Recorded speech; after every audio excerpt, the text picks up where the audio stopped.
What's up, guys? We are back. This is The Real Deal with Casey and Jason, where we talk real life, real experiences, real failures, and sometimes real estate. Had a thought on my mind, I guess, to kick this off. So last week we introduced, or I should say announced, the fact that we're under LOI to buy the Village Gym. Yeah. Pretty sick. Really cool. The next day, so we recorded I guess a couple days later. A couple days after we released the podcast, my phone starts blowing up. Yeah. I'm getting calls, texts, I'm getting messages on Facebook, and I'm like, dude, a lot of people listen to our podcast, and they found out that we're buying the gym. And I was like, I was going to text you, like, dude, I can't believe how many people must have heard the podcast. Yeah. And then come to find out, Frank from the Village actually made a post, which reached a bunch of people. People started sharing it, congratulating us. So pretty cool. Thank you all for your, anybody who reached out or even gave us a thumbs up on there. Mm-hmm. It's pretty sweet to see how many people reached out about that. Really cool. A lot of members, a lot of friends and family. And because we didn't really, I didn't know if we were really allowed to talk about it. We had conversations with Frank, and then the one day we were like, hey, do you mind if we say it on our podcast? He was like, yeah, do your thing. And then it was a day or two later that he posted it, and yeah, it's been really cool to see all the support. Yeah.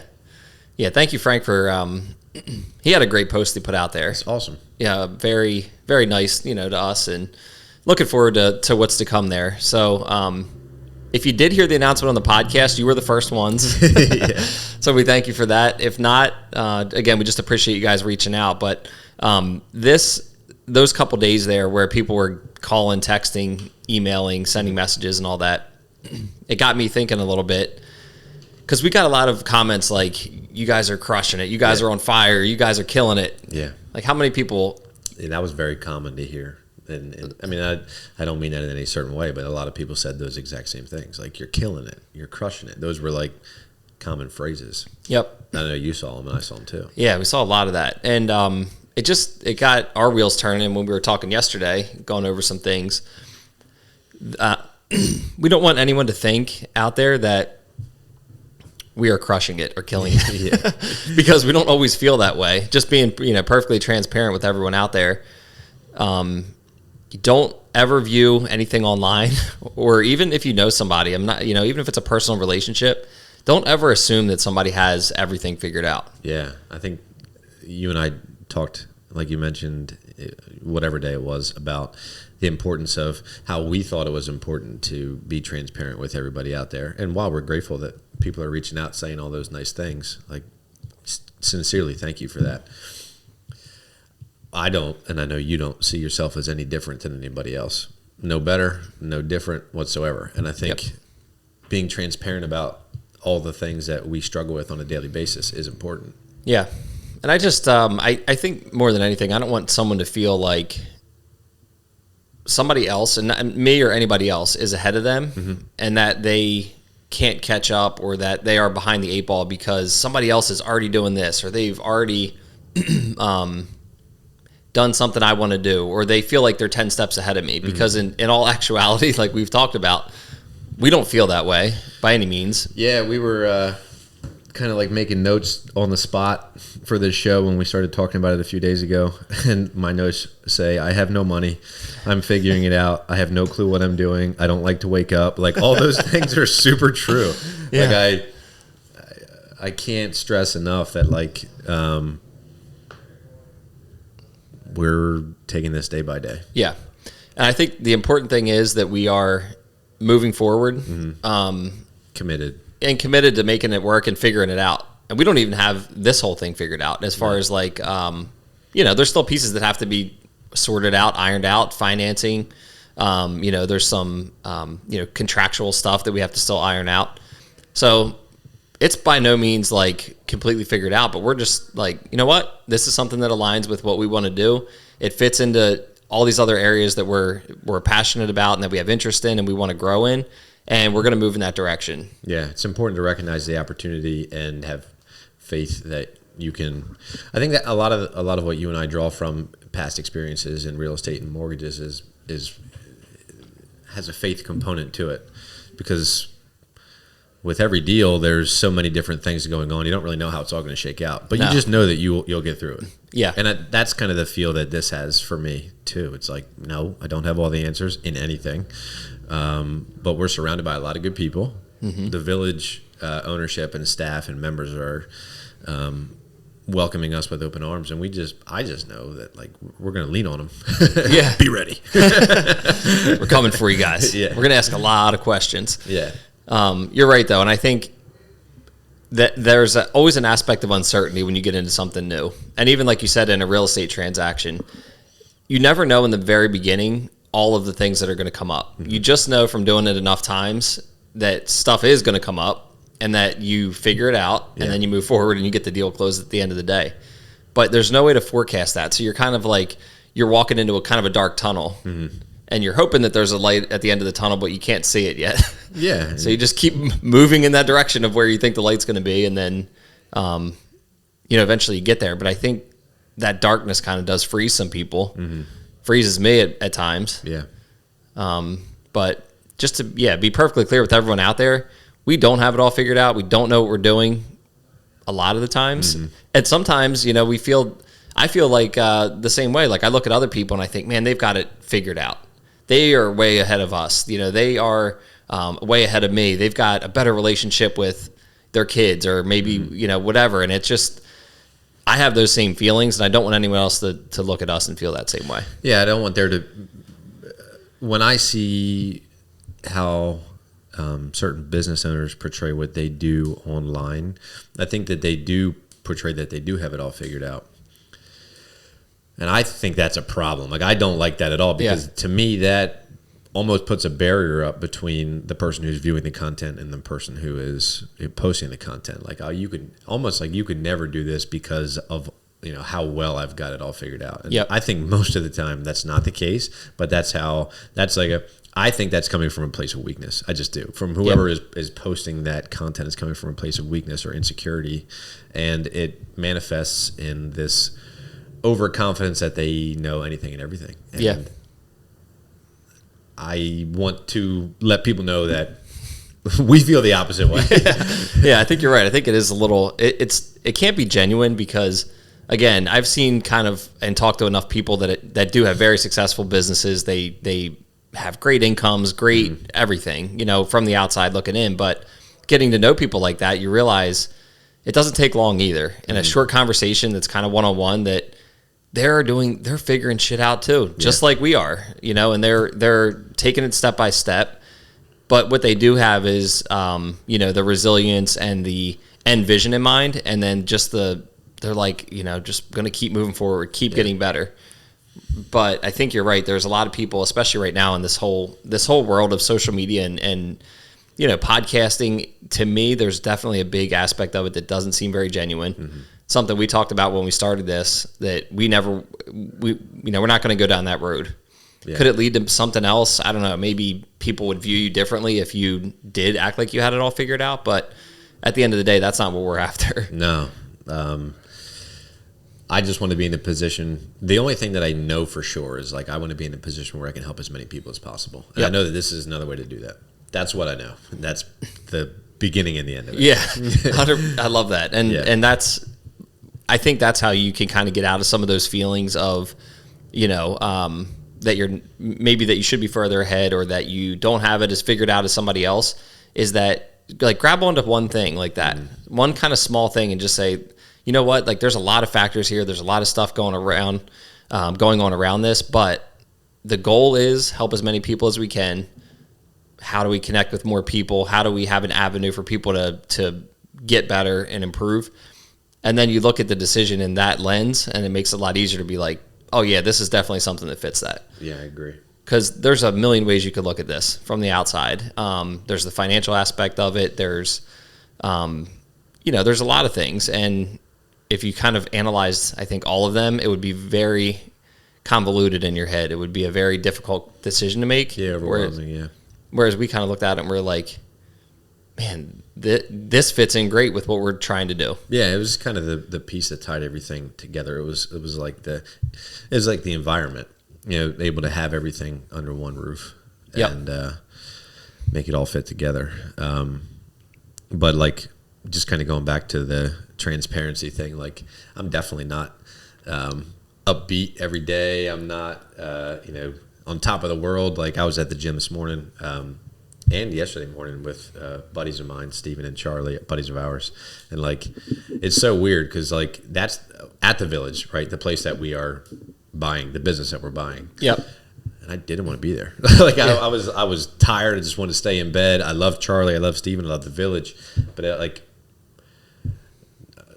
I was having a morning, you know, and I just think that's important for people to know that like we're like that, you know. Yeah. I don't know how about you. I definitely go into the same things. Yeah, and it's kind of like you would kind of pose the question the other day, like what do you do when those things creep in, like when you're feeling all that stuff, you don't want to get out of bed, you feel like you have no money, whatever the case may be, like what do you go to?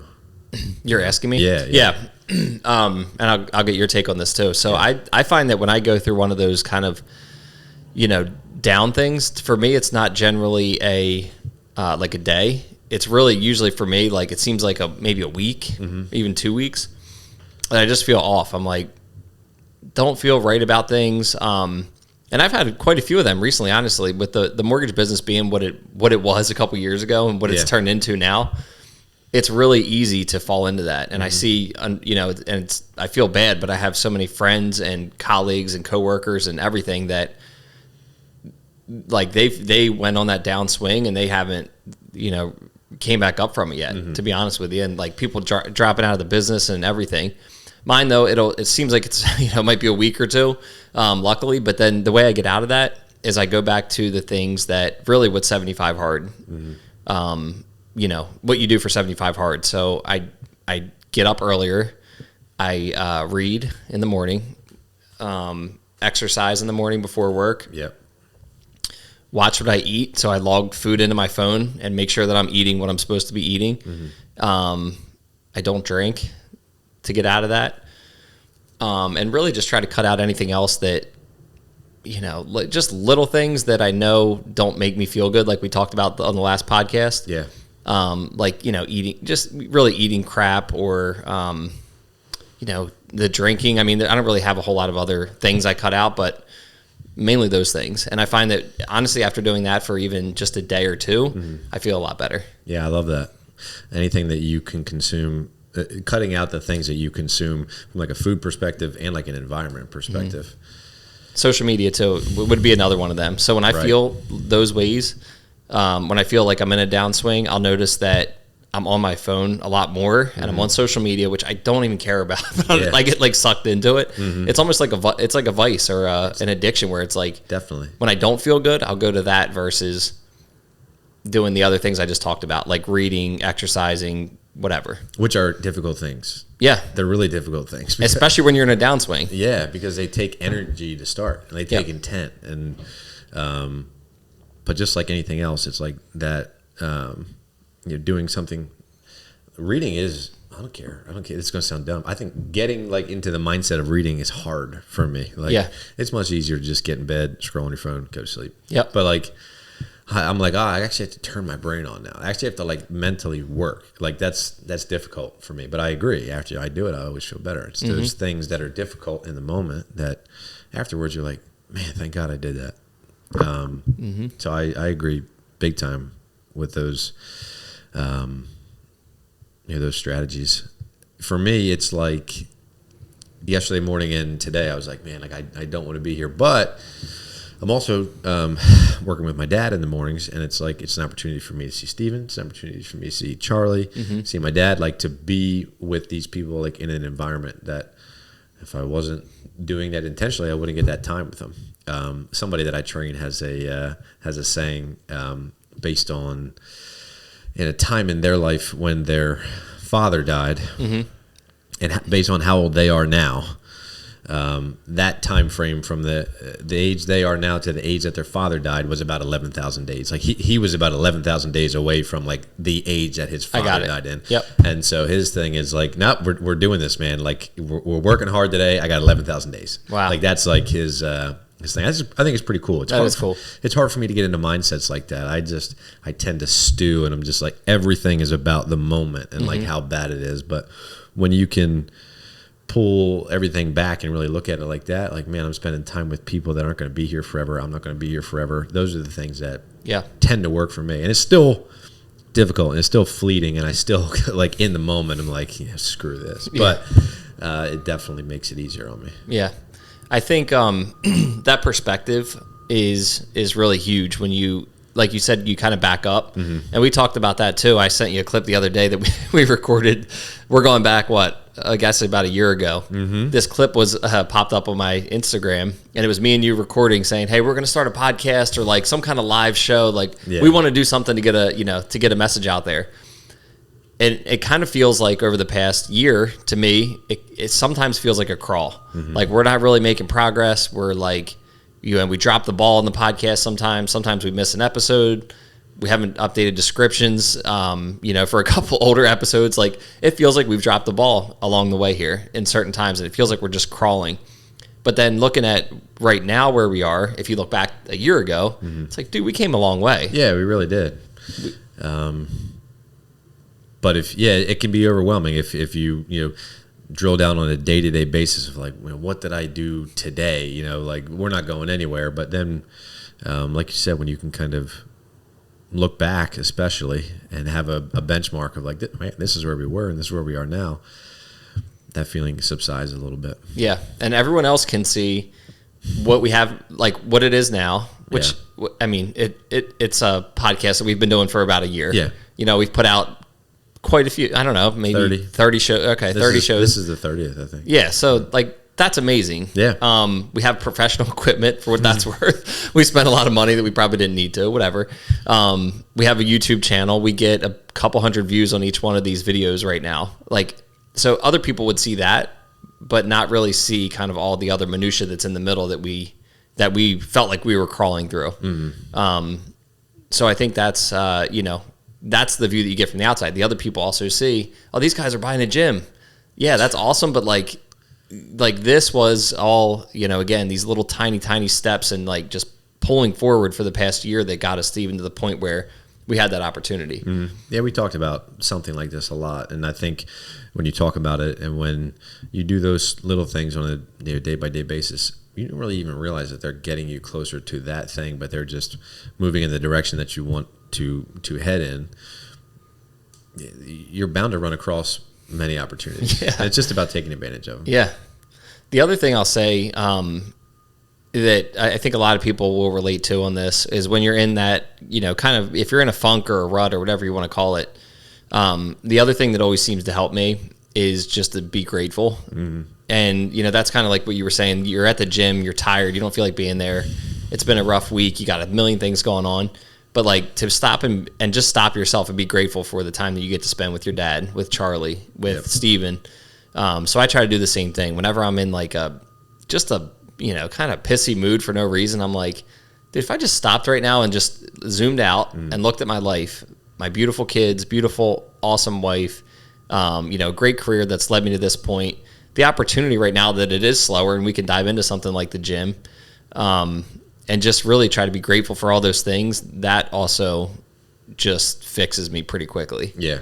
So I think that's another thing people can take away is if you're feeling any of that stuff, just find something to be grateful for. I mean, and if you're grateful that you woke up today, look, there's people that didn't get that opportunity. Yep. So, I mean, find anything. It doesn't have to be something huge or a big win, but find something to be grateful for, even if it's just being here. I love it. There's a country singer that I just heard this story online. It was absolutely heartbreaking, but he lost his son. You had Milet's podcast. Yes, did you see that? Yeah, oh yeah. And I mean, just literally, brought me to tears watching the guy and listening to him, and he was really on the brink of just like ending it all. He felt like he failed his son, his 3-year-old who drowned, and he was able to reframe.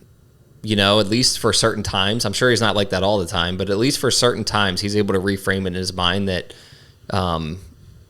it's just something to be grateful for about his son and just kind of have his spirit live on. Yeah. and I just can't imagine how hard that would be. But if somebody like that can do it, and going through the biggest tragedy of anyone can imagine, then we all have something we could find to be grateful for. Definitely. Yeah, leaning on the people that you love and looking to them for support, I think is so important. Surrounding yourself with people that are going to lift you up and not pull you down, in a mindset way is so important, because then you just have more things, more energy to draw from. Yeah. And I think that's huge, because everybody, including myself, big time myself, like is fighting stuff every day that is just like, how am I going to get through this? How am I going to deal with this? Like, how am I going to put on a straight face for this next whatever? I think to a degree, everybody's dealing with stuff like that. And the more people that you can surround yourself with to pull you up in tough situations, the better. Yeah. Another phrase that my brother says a lot is, he's like, this is all part of the human experience. Mm-hmm.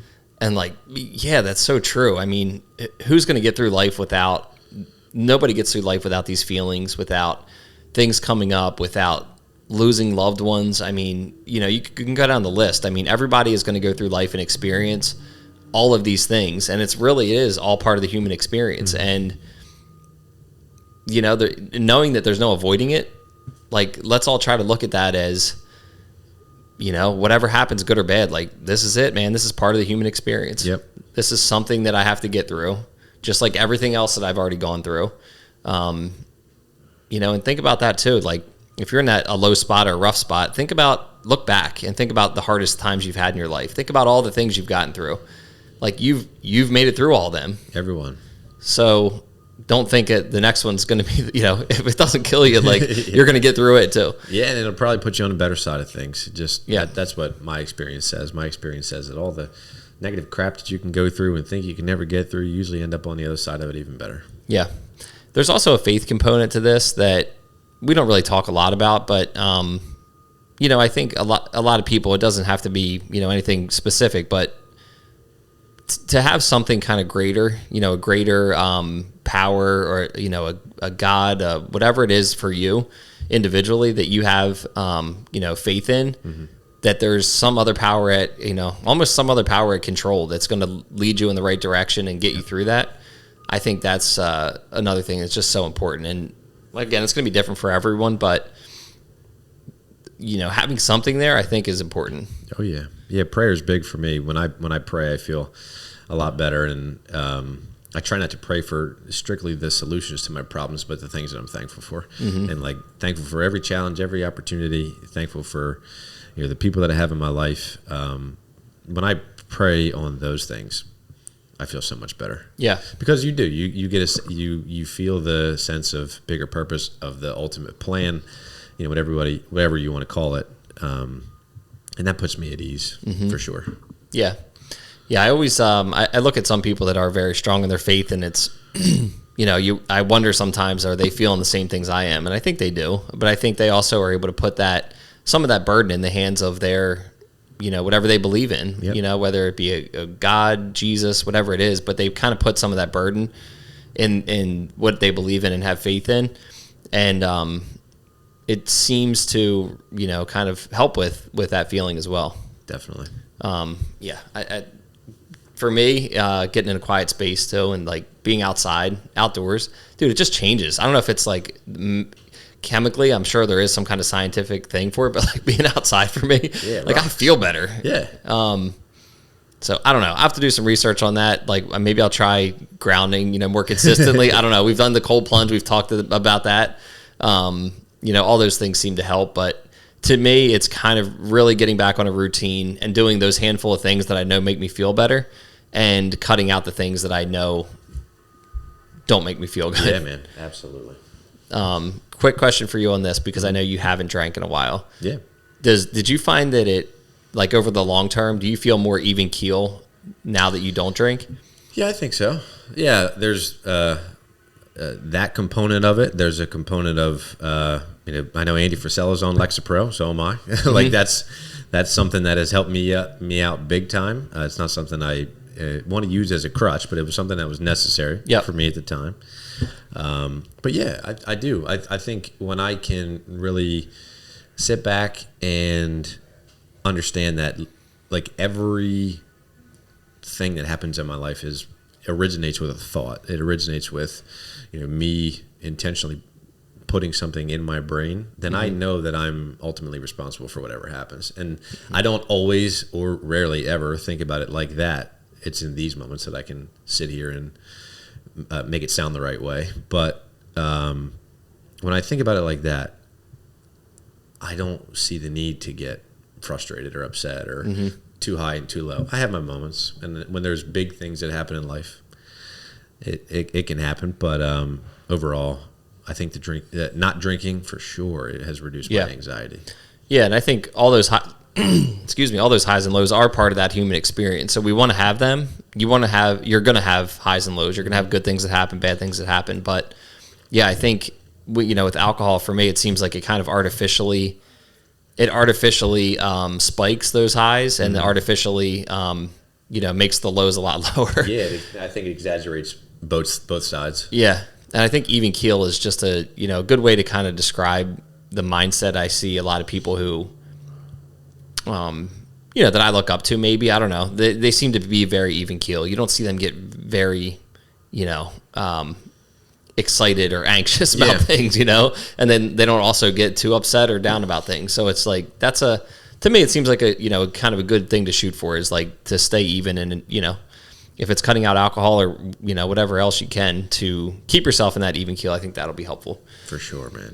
So we would love to hear from the audience. We again, we do love hearing from people, getting the calls, texts, emails, comments. If this resonates with anyone, please reach out to us. You can do it privately, or you don't have to, but maybe just share it with someone that you think could benefit from this. Aside from that, we don't have any huge announcements this week, but we will, I'm sure, coming up. Yeah, I think we're just excited.